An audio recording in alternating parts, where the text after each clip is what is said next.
Lake Elsinore Broker Breakfast, and I'm with Gina, Economic Development Director.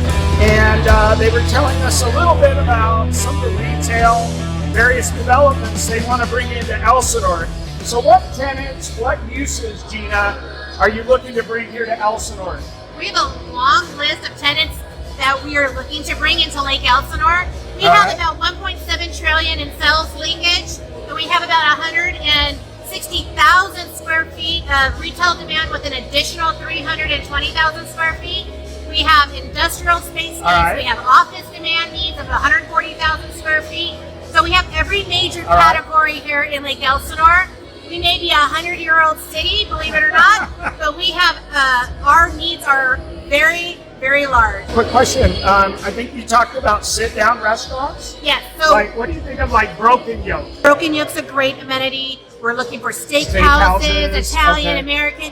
We need it all. Maybe I should just move out here and do an Italian restaurant. Marabella's in Elsinore. I would love that. I actually know an executive chef that would love to work there.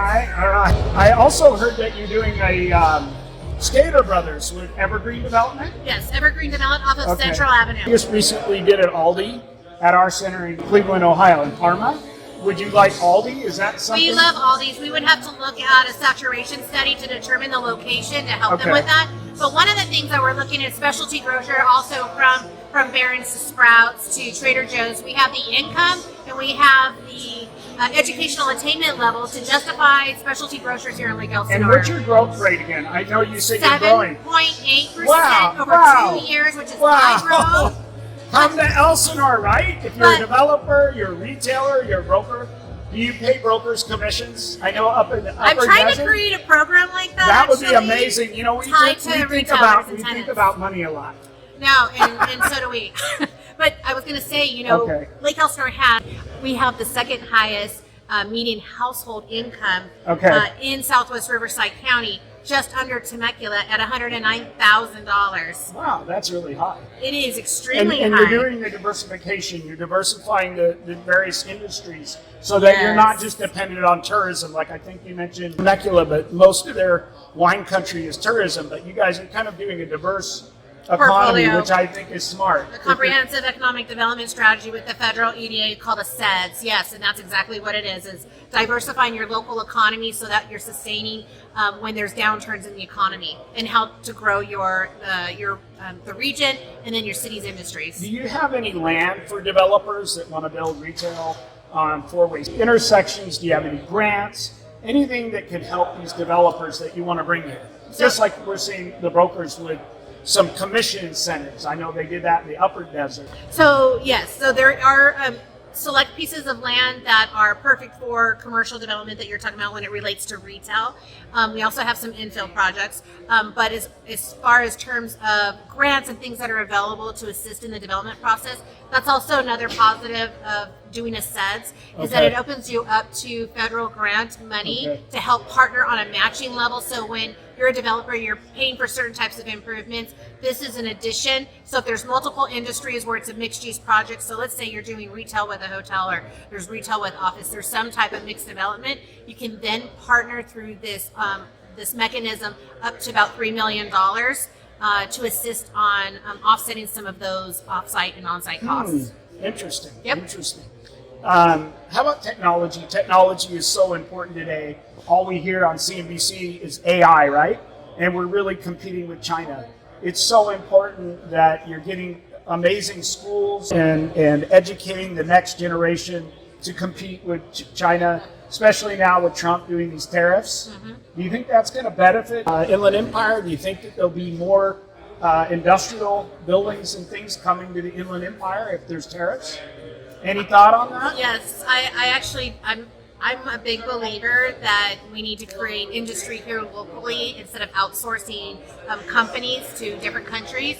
And so I think that there's going to be a little bit of a shakeup at first where people are feeling it before you're going to see leaps and bounds of growth. But I think that if we are consistent with these policies, no matter what party you lie on, there will probably be... We're being bipartisan here, okay? Completely. But I'm saying, as an economist, you know, looking and probably start to see the effect of it in 10 years. Policy is not quick. It takes a while to show its implications.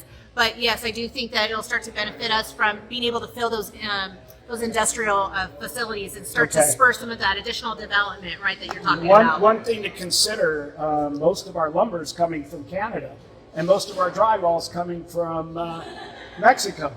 So that'll be interesting to see. They've delayed those tariffs with Sheinbaum, president of Mexico, for 30 days. But I think that the one thing Trump really needs to do, if he brings those tariffs on, is he really needs to substitute those manufacturers here.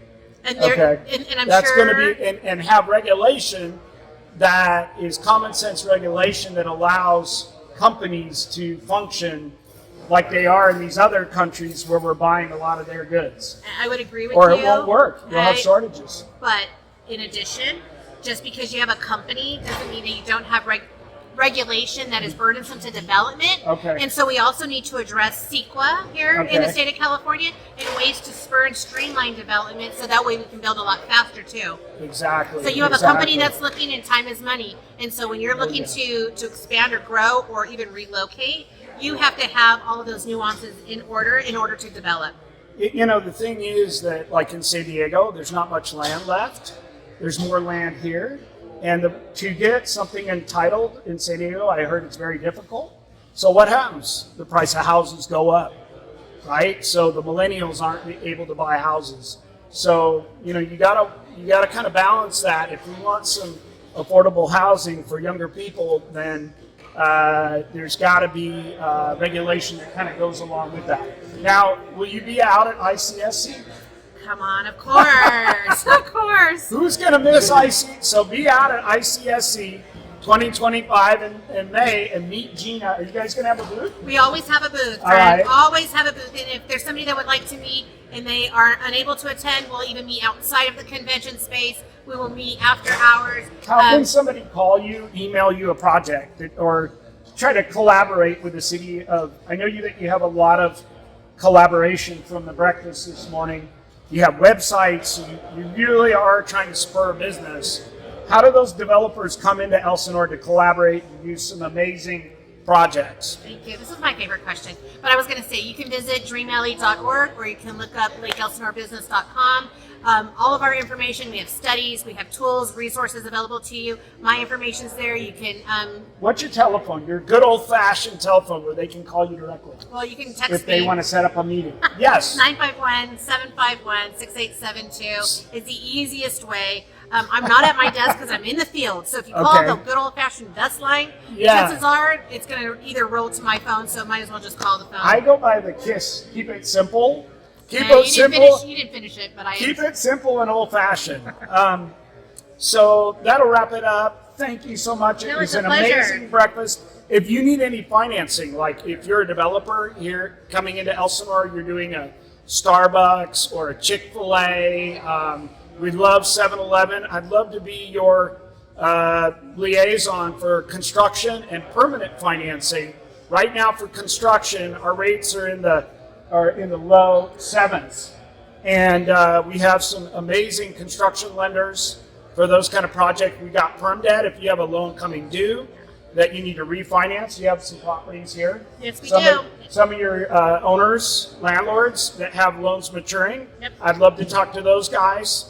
And you can call me on my cell anytime, 760-803-6464, 760-803-6464. Also, just like you got your website, I just redesigned all my website. So it's new and improved.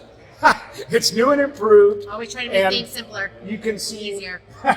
You can see Starbucks for sale. You can see I have 7-Elevens for sale. Tomorrow, I'm going to a foreclosure sale. Carl Karsher, where I used to live in San Clemente, it was his crown jewel property. I'm going to his store is in foreclosure. Wow. And they're going to say, which is sad, but it's a beautiful location. It's right off of Cristinitos, and I'll be doing a net lease TV for that. But an interesting deal. Yeah. I mean, how many times does a beautiful Carl's Jr. in San Clemente near the west of the White House comes up in foreclosure? That's a great investment opportunity for somebody. Nice investment opportunity. Well, thank you so much. No, it's a pleasure. Thank you for having me here today. And that's a wrap on Net Lease TV. Woo! I'm on Net Lease TV.